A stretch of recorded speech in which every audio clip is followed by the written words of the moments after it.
This is a Dreamcast disc and is for use only on a Dreamcast unit. Playing this disc on a hi-fi or other audio equipment can cause serious damage to its speakers. Dreamcast, up to 6 billion players. Welcome back to the stage of history. Why don't we play together?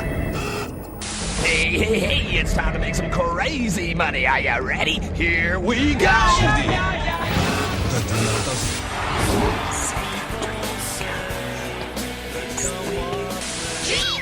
Please stop this disc now.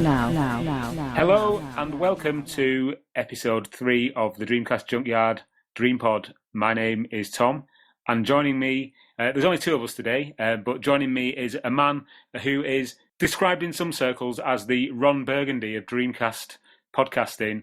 His name is Rob Jones. Let's do this. How are you, Rob? Okay? Yeah, I'm good, man. I'm good, yeah. Yeah. All good. Chilling out on the bank holiday, not doing much, and that's how a bank holiday should be. Exactly, I totally agree. Just for those listening, just to give a little bit of reasoning why there's only 2 of us on today. In the United States, obviously, they don't have bank holidays, and we do in the UK. And Aaron is predisposed with other plans, and Gaz is still at Play Blackpool. It's something which we will touch on shortly. So there's only myself and Rob. But hopefully we can guide you through the rest of the podcast and be entertaining and informative. I don't know if we've been that in the past episodes, but we'll certainly try from this one onwards. We shall. Yes. So as we usually do start these things, Rob, have you been playing anything in the last week or so since we last spoke? I have, but I'm afraid I'm going to let the side down that it's not been on the Dreamcast, Oh. I'm afraid. Do you want me to keep talking? Yeah, please do. What have you been playing? Okay, it's still been Mortal Kombat X. All right, which, yeah. The sort of 14-year-old boy in me is just absolutely loving. Yeah. You know, it's so horrendously over the top in terms of everything, the violence, the story, the characters, that it's sort of a great throwback to the early to mid 90s, basically, with Mortal Kombat 1, 2 and 3, and yeah, just so horribly violent. I haven't actually played it yet myself, but I mean, I've seen screenshots and videos, and it does look like it's something that harks back to the original sort of feel, you know, the original games. It does, yeah. It's a lot more accessible than the original Mortal Kombats, which I don't know if people remember, but you know, if you played against the computer, even on the easiest settings, it was a real challenge. And you try and beat Shao Kahn on normal, and unless you cheesed him, basically, it was almost impossible. This has got a much gentler learning curve. You can tell that it's a modern fighter. Yeah, it's really good. It's really sound mechanics. Very accessible though, which is something I'm always saying, really. But those are the sort of fighting games I like. I mean, I do like games that offer you depth in mechanics because you can learn to master them over time, and it sort of separates the men from the boys, so to speak. But equally, I do just like a game that has very accessible mechanics that I can just jump into. I'm never going to really be massively into the Mortal Kombat scene, but if I can pick up X and just have a quick blast online and do reasonably well, which I can, then I think that's the programmers doing a good job. Yeah, it sounds a lot like, you know, in the same way that Soul Calibur is one of them games you can just literally pick up and play, and it doesn't matter how many times you've played it, you can still beat someone who might be an expert, even if you're a novice. Is it kind of like that, or? Exactly. I think you've hit the nail on the head. It's exactly that. To get that same feeling. Mm-hmm. And yeah, I can't speak highly of it. Lastly, the only other thing I've been playing, of all things, it's been on the PC, Pillars of Eternity. I don't know if you've... yeah. I've heard of it, yeah. I've not played it. I kickstarted this, 2.5, 3 years ago, and it was essentially like all those classic old-fashioned isometric Infinity Engine RPGs like Baldur's Gate, Icewind Dale, Planescape Torment. It was essentially a new one of those, and so far it's been absolutely fantastic. Brilliant, yeah, I've heard good things. Just going back to you were talking about Mortal Kombat X a minute ago, it suddenly dawned on me that, weirdly, the last Mortal Kombat game I actually bought is Mortal Kombat Gold on the Dreamcast, which is quite appropriate. Yes, yeah. Have you got into that at all? Not really, no. I mean, I bought it ages ago. I remember when GameStation were doing that like £2 for £5 offer on Dreamcast games, and I think I picked it up then, and I played it a little bit, but I wasn't overly taken with it, to be honest, because when you compare it to something like again, something like Soul Calibur or even Dead or Alive 2, it's not really in the same bracket when it comes to quality, but it's still a good, fun fighting game for the Dreamcast. I agree. It's just, I think, as you say, for you'd have to be a serious Mortal Kombat fan to put that game up above things like, DOA and, even Virtua Fighter. Yeah, I agree. I've been playing, not a great deal, because I'm still unpacking my house from the move recently, and I still don't have the internet up and running yet, so the PS4 has literally just stayed in the bag. There's no point connecting it up if you can't do anything online with it. On the Dreamcast, last week I managed to acquire a copy of a racing game called Demolition Racer No Exit. Never heard of it. Have you not? No, I haven't. It was a USA only release from Infogrames, I believe, or Ubisoft, one of the two. And it's basically the Dreamcast's take on Destruction Derby. Oh, yeah, I did play Destruction Derby, yeah. It's to be honest, it's actually really fun. It's more of a straight racer with like Destruction Derby-esque elements thrown in. There are different game modes, such as like where you have the bowls, where you just basically try and wreck each other. But the vast majority of the racing is, it takes place on circuits, and you don't just win by sort of coming first. You also have to get points by smashing into other cars and, smashing them against walls and things like that, and creating pile-ups and stuff. Yeah, I see. It's good fun. It looks quite good as well, and it's another one of those games which I'll probably say this quite a lot in this episode. It's another one of those games that came out in America and for whatever reason never came out here, and there is no real reason for it not to. One really interesting, not so much interesting, but quite nice features of Demolition Racer is, weirdly, the intro. The intro sequence is it's really well done. It's like a play on those government like infomercials where they tell you how to like drive safely, and then it's interspliced with like footage of just like destruction derbies and a rock band. Oh, I see. Yeah. It's really good. So what's how's the damage modelling on it? Like you say, you smash into cars. Like how much do the cars degrade? It's odd that this game is basically built around that type of gameplay, and yet it doesn't have damage effects that are actually as good or sort of as realistic as something like Speed Devils, for example. Oh, yeah. The way the cars deform, they do deform, and, you get bumpers flying off, and you get bonnets or hoods if you're in America, and the boot or the trunk if you're in America again. They all fly off, as do doors and things. But the actual bodies of the cars themselves, they just look like they're not deformed realistically. They just look like the panels have just been squashed in by someone's finger, if you get what I mean. They don't look... Yeah. It doesn't look like realistic damage. But like I say, it's a game from 2000. That said, I mean, you've got stuff like the original Demolition Derby, Destruction Derby on the PS1 and the Saturn, and obviously the sequel, where they did destruction of car models quite well. So that's not so great, but yeah, even like the early Carmageddons, I mean, it was probably more cartoony. It was cartoony degradation of the vehicles, but yeah, in that you could literally end up driving around with just like a chap, and like it's just like the only thing left is the steering wheel and his seat. Yeah, everything else has come off the car. Just the engine, the steering wheel and his seat. Yeah, Demolition Racer is a really good game, to be honest. I picked it up for next to nothing off eBay, and one other thing I will mention as well is the music. The music during the menus sequences is really good. I just found myself listening to it because it's like various American like rock and indie bands, but yeah. Quite nice. Cool. Yes. Okay. So that's really the only thing I've been playing prior to the weekend, and the reason for that is that this weekend in the UK was one of the biggest gaming events in the calendar. You obviously know about this. Rob, do you want to just explain what Play is for those who are listening? Play is a series of exhibition events. Essentially, they're expos. I suppose that's how you best describe them. Yeah. And this was the Play Expo in Blackpool, and it's at Play. They're really cool. You get a great mix of all sorts of people from the gaming industry. It's not sort of like a professional trade show like the Games Developers Conference, and it's not on that scale, but you get a lot of retailers, you get indie developers take their games and showcase them. You get a lot of people from the arcade and pinball scenes. They come and they bring a lot of old machines that you can play on while you're there, and there's stores and there's talks. You get developers, famous and not so famous, talking about the craft of games and games making.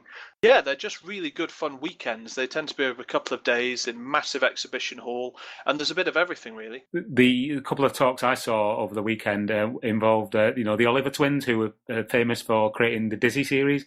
To be honest, a lot of my time was spent actually around. I was there as part of the Retro Collect team, and I was manning the Retro Collect stand, getting people to come and play different challenges for the on different retro systems. I did manage to get away from the main stand on a couple of occasions and have a bit of a wander around. Played in a few different arcade games. Spoke to Jeff Minter. I think he might be getting sick of seeing me, to be honest, because every time I go to an event and he's there, I always end up pestering him about something to do with the Atari Jaguar or Atari in general. Jeff Minter is a mainstay, though, of these sort of exhibitions, isn't he? I mean, he's pretty much at every exhibition in the UK. Yeah. And he's, certainly the play, yeah. Yeah, he's a good sport as well, because he seems to have a lot of time for everybody. He must get asked the same questions over and over again, but yeah, he still comes across really, like, in a really friendly way. Even when I asked him about the recent things that have been going on with Atari, he was, like, really sort of diplomatic and just said that, just said it how it was, really. He's a legend. Yeah, he is a legend. Nice guy.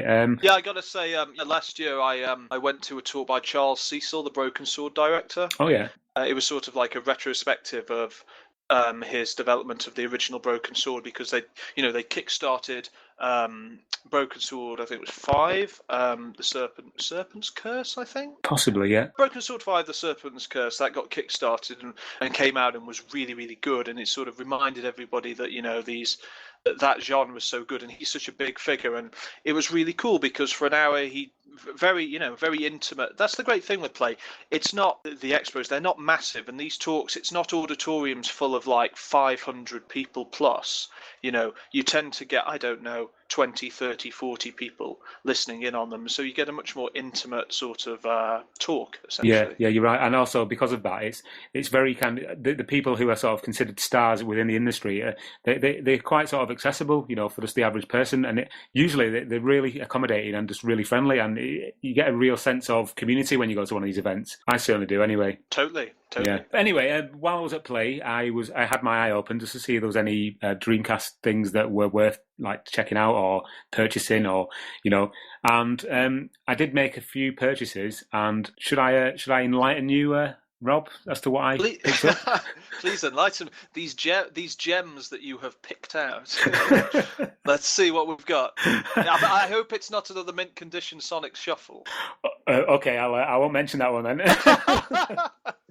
No. So there's, as you mentioned earlier in your quite concise summary of what Play is, there are a lot of traders who do come to sell their wares at the event, and one of them is called Console Passion. They're quite a big one, and they do have quite a lot of Dreamcast stuff in their inventory. Sure. And quite a few American games as well, and I was just kind of leafing through them, and I picked up a couple of decent ones. I got from them a game called Max Steel, another one that never came out in this country, which is a kind of spin-off from an animated series that was popular in America, sort of in the late 90s, early 2000s. I do remember seeing some. I don't think it was ever broadcast in this country, but I am familiar with the brand name of Max Steel. And to be honest, I actually thought this game had been cancelled. I didn't realise it was ever released. So when I saw it was only a couple of quid, so I picked that up. And it takes the form of like a kind of like Shadow Man, like over the shoulder, like rolling beat 'em up, and you just basically wander around beating up thugs and pulling switches and shooting people with a gun. And yeah, it's quite playable. It's nothing remarkable, but it's what's the word? Workmanlike. Workmanlike. Yeah. That's a good phrase. Yeah.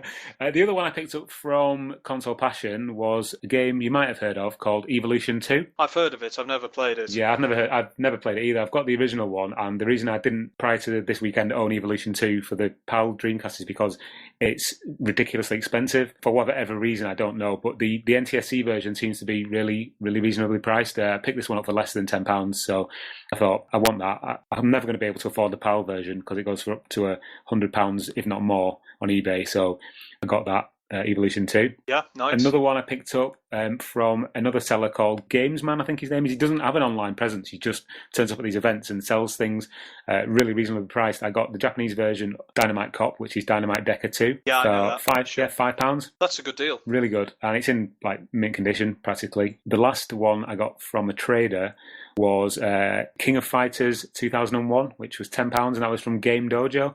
I know you're quite into your 2D fighters, Rob. What's your opinion on King of Fighters 2001? I'll prerequisite what I'm about to say, that I think that's still a pretty good price for the game. But yeah, I'm pretty into the King of Fighters. And 2001, I would probably say would be the weakest, or I would personally say would be the weakest, or within the top 2 weakest entries of all of them, because 2001, essentially, it was when SNK went bankrupt and went under, and they essentially farmed out all the guys who'd been making the King of Fighters. They all left, or they went to join Playmore, SNK Playmore, the new company that was set up. But at the time, they had to farm out the development of King of Fighters to a South Korean company called Eolith. Right, okay, yeah. So 2001, and I think, although don't quote me on this, or people might tell me I'm wrong, 2001 for sure, maybe even 2002, both were actually created by the South Korean company, not the original team. And I think it suffers for it. I think mechanically it's still fine, and if you look at it running, you go, this looks just like King of Fighters, and that's just because they basically took all the pre-existing animation from the games that came before, but lots of things let it down. But anyway, sorry, I don't want to wail on your purchase too much. Not at all, Rob. I mean, basically, how many King of Fighter games are there actually on the Dreamcast? I don't know. Because I've got 3 of them. I'm sorry, my King of Fighters collection is on the Neo Geo. I do apologise.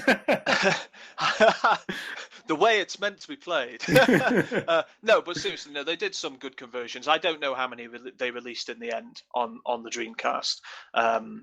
But all I know is that 2001 isn't the best. Yeah. But it's really solid. I mean, when I say it's not the best, I mean let's be fair here. Like, any King of Fighters fighter is up there, you know, in terms of quality versus fighter. You can choose any of them and they'll beat the vast majority of other versus fighters hands down. It's just within the super elite genre, you know, the super elite bracket of King of Fighters games, 2001 probably isn't the highest. Right.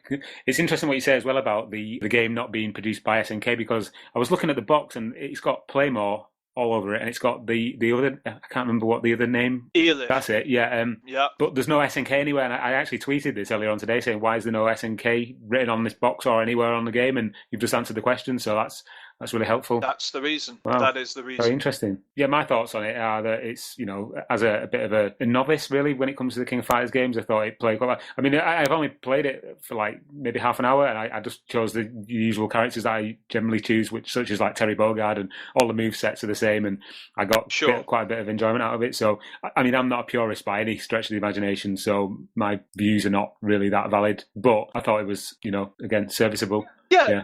No, it is completely serviceable. You just boot it up. You can choose the typical guys: Terry, Kyo, Iori.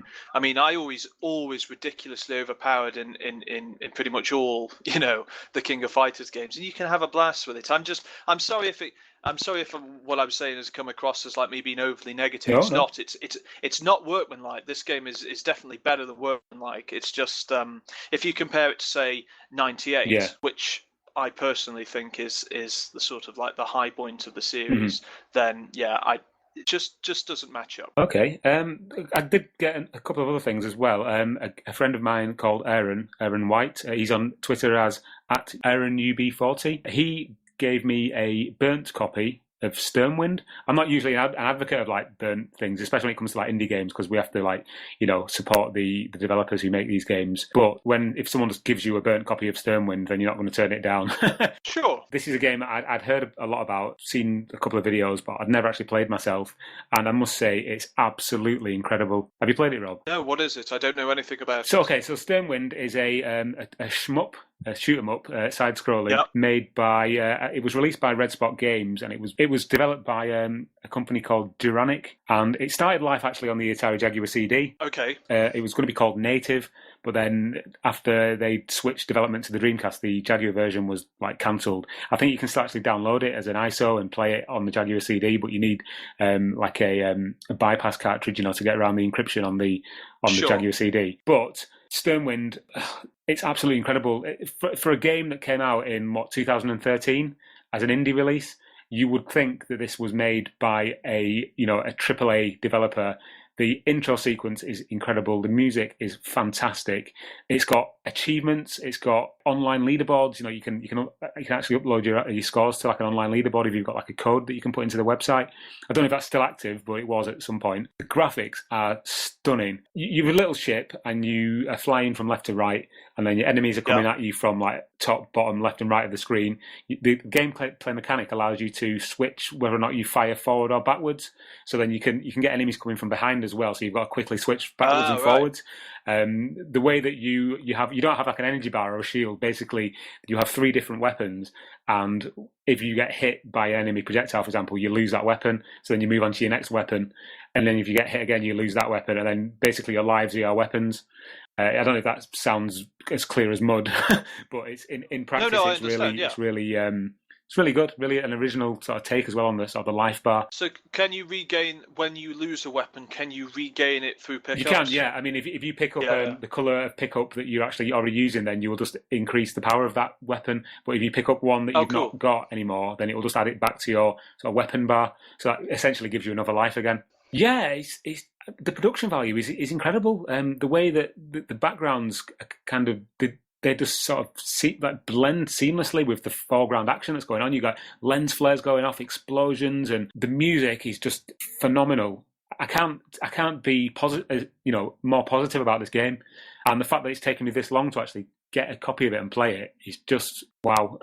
I love my shmups, so I'm thinking I'm even more amazed that I haven't heard of it. So, is this like classic shmup hard, or is it easy to play? Is it easy for you to get into? I mean, I've not got that far in it yet. I've played it about 3 or 4 times, and it does get difficult. You get to sort of level 3 or 4, and the bosses can be quite difficult. But yeah, if this, I'm playing a game on a Dreamcast from 2013. I'm thinking to myself, this looks like something that is like an indie game on the PS4. It's that good. Oh, wow. It's incredible, Rob. Really. Again, I can't heap enough praise on it, to be honest. It's definitely worth seeking out. I'm definitely going to have to check it out, yeah, for sure. Even if you just go on YouTube and just have a look at some video footage of it, and just it's jaw-dropping. Massive kudos to the developer, really. Who was the developer again? Duranic, I think that's how you pronounce it. Yeah, cool. It was published by Red Spot Games in 2013. Okay, cool. Yeah. What else did I get? I think that's it as far as purchases and acquisitions went. Picked up another joypad. It was boxed, complete in box. That was a £5. Nice. Yeah. I think that's about it, to be honest, as far as cool. new stuff goes. Yeah. There was a couple of other Dreamcast-related items that I spotted at Play that I thought I should mention. One of them, sorry, I've told a bit of a white lie here. I did get another game, and that's what I'm going to talk about now. It's an indie game called James and Watch, and that's by a developer called, he's on Twitter as random_Dave. I don't know if you want to check him out, but he developed a game which mimics the old Nintendo Game & Watch, and it's about 3 brothers who were called the James Brothers, hence the name James and Watch. It's just a bit of a play on words.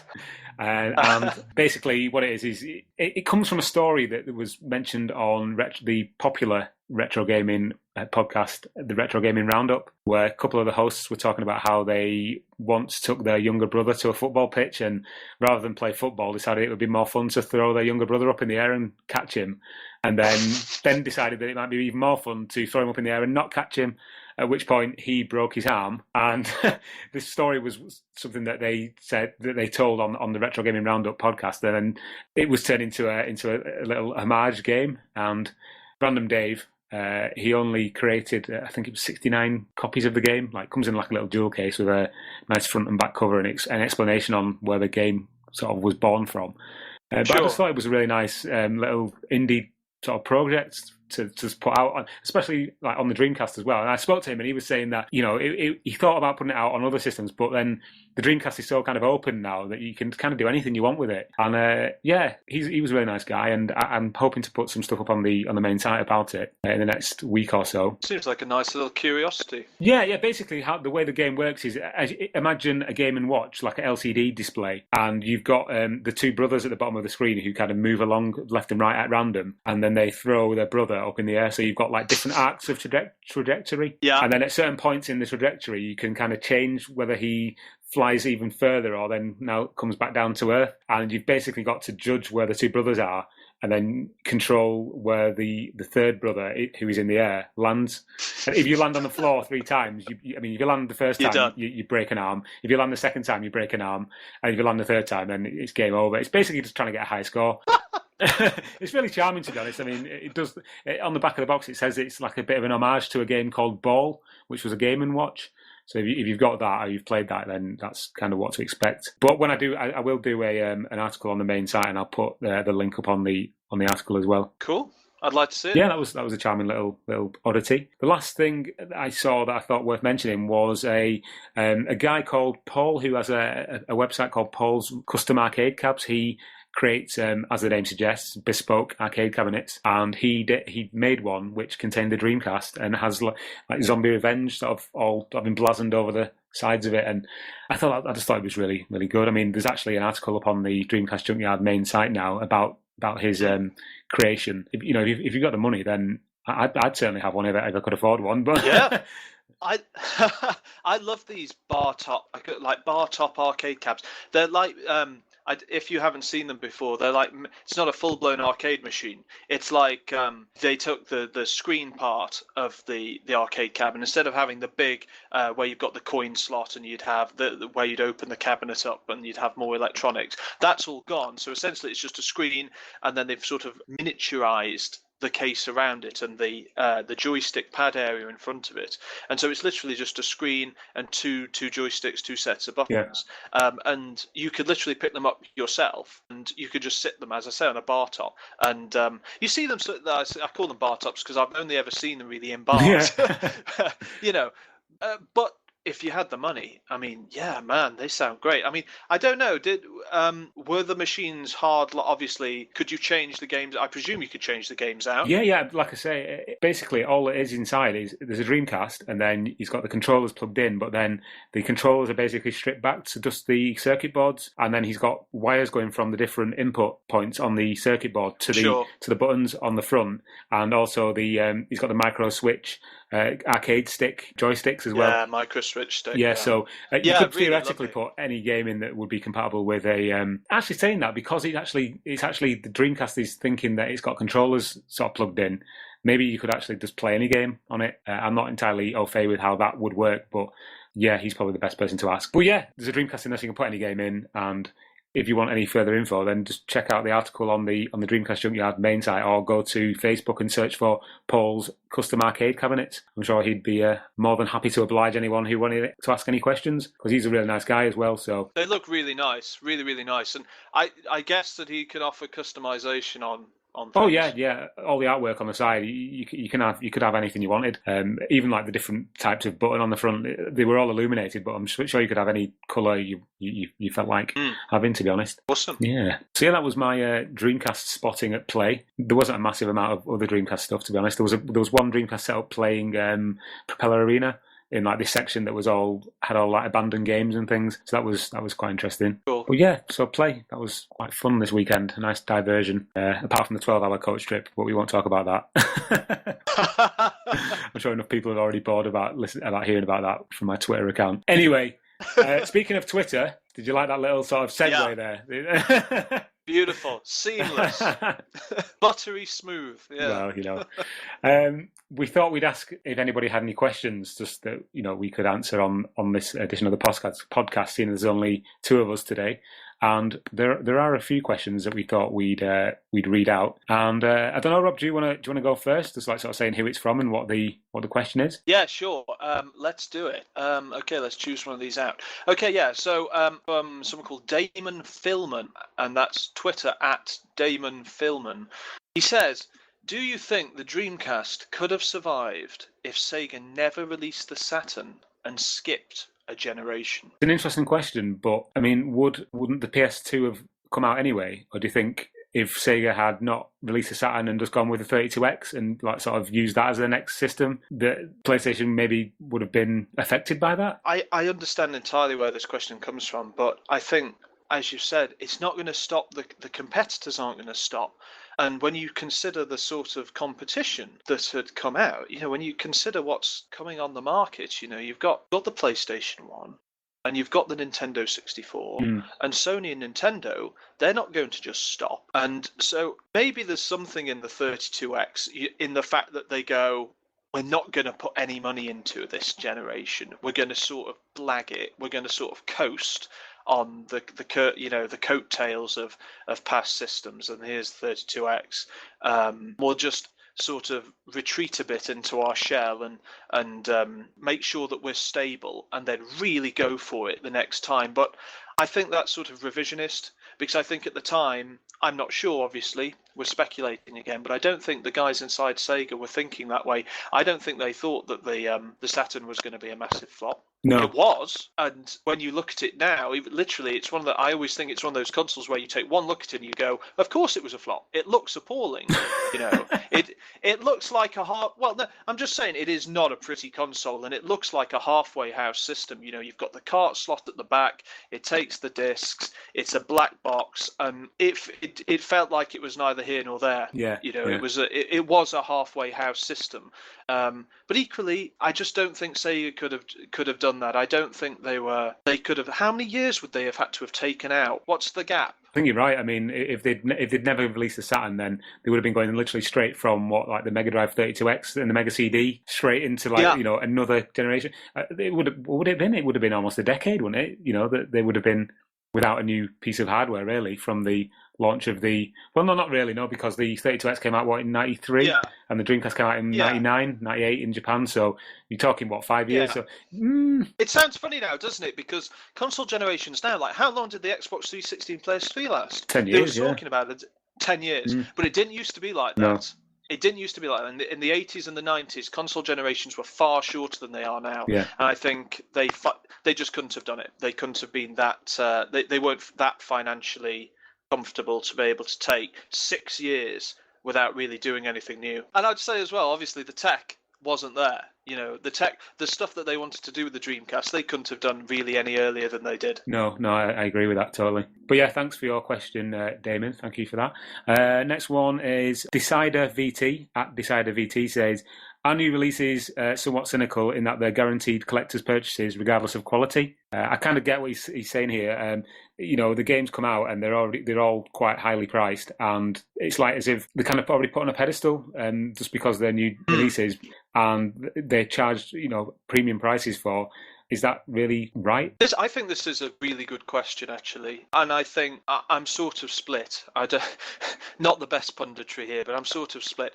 I think, obviously, if you're 100% collector, then you may feel slightly resentful of the sort of the prices being charged for because a lot of them do have the collector's editions, or that's the edition that they're really plumping, essentially, and you might feel like you're held over a barrel. But then again, I'd say that from my experience at least, the quality of these aftermarket releases has actually been pretty good. Like, if it was like they were just turning out bog average stuff or bad stuff, then I think this would be more of an issue. But most of it has been pretty good. And equally, I'd say that aftermarket and homebrew sort of sits within its own category. So even if you are a 100%er, someone who has to own everything, then you could always ignore it. I know it sounds funny, but you could ignore that stuff because it's not official. You know what I mean? Because, as you say, some of these special editions, they're expensive. You've got to drop serious money for them, and they're very nice, and they're limited edition and all the rest of it. But I don't know. I think as ever, you as the collector or you as the player has to ask yourself, what sort of collector am I? One, and two, do I like these types of games? Because just because someone sticks a limited edition number on something and says we're only going to make XX amount of these, and then we're never going to make any more again, does that necessarily mean you have to get one? Is it worth it for you? Because they're not, I think they're great, don't get me wrong, I'm totally for it. I think this is one of the most interesting sides of the Dreamcast now. This openness, this ability for guys to release these new games is fantastic. But yeah, they're not official titles, and so unless you're really, really into the genre, into that game that they're releasing, or you have to have everything, both official and aftermarket, then yeah, I'd take a step back. Yeah, good point, yeah. Do you want to read the next one out, Rob? Yeah, sure. This was also at Decider VT. Thanks for the questions. He asks, favourite Dreamcast online experiences, but Phantasy Star Online aside, because everyone loves that. Well, I have to be honest, Rob, I actually never played with my Dreamcast online back in the day because I wasn't allowed to do so. I had to beg my poor mother to just to be able to go and do a bit of browsing on Dream Arena. So to actually play something for any amount of time, it was out of the question. My mum, she just wouldn't let me. So my Dreamcast online experience is pretty much zero outside of Dream Arena. I'm the same, but at the time, you see, because everyone forgets, when the Dreamcast was released, not everyone was sitting on a 50 to 150 megabyte connection. A lot, specifically in England, I don't know what it was.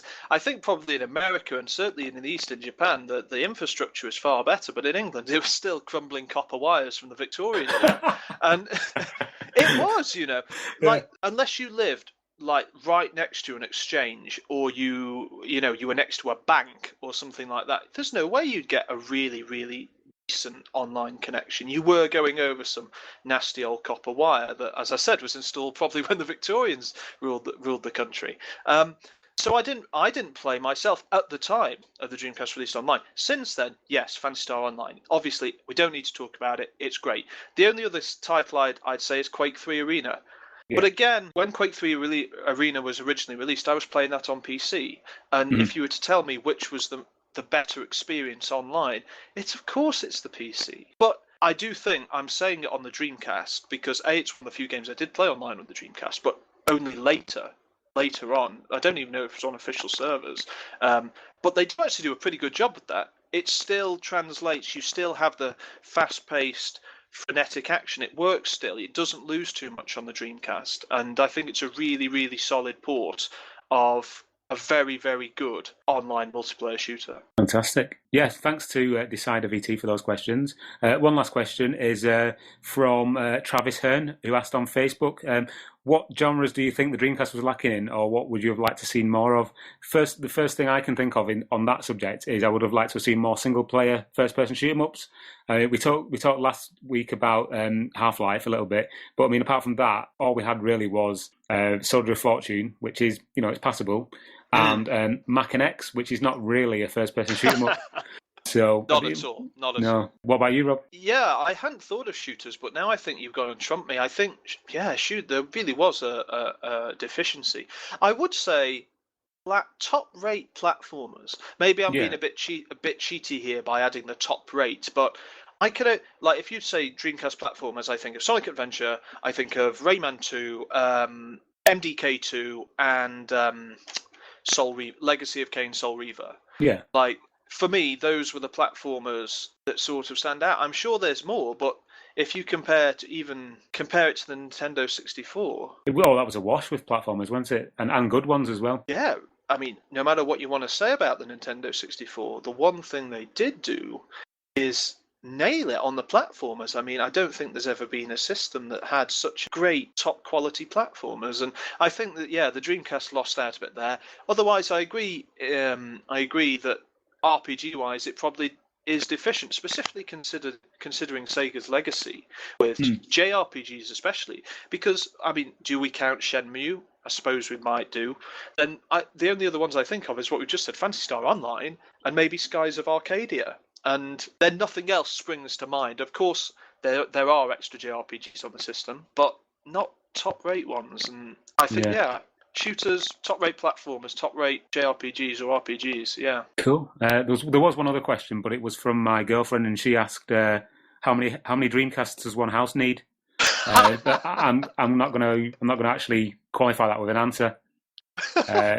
Well, there is an answer, and there's never enough. There's never enough. Never enough. So there should be a Dreamcast in every room. You should be able to play the Dreamcast on the toilet. Well, you can with Ben Heck's new portable Dreamcast. That's right, you can, yeah. Brilliant. Okay, Rob. I think we've done enough there. I think we'll call it a day. And I just again wanted to thank you for being on the DreamPod. No problem. Again, just to say that all the other guys would have been here if they could, but they are for whatever reasons not able to appear this time. But it's been a great conversation. You can follow Rob on Twitter at rNicholasJ. That's at rNicholasJ. And you can follow me at Tom Lee C. You can also follow the Dreamcast Junkyard at Sega Junkyard, and also find us on Facebook at www.facebook.com/the Dreamcast Junkyard. And you can also find us on the internet at www.thedreamcastjunkyard.co.uk. And as ever, we do appreciate your questions and interactions on the group. And thanks very much for listening. Until next time, keep on dreaming. Bye!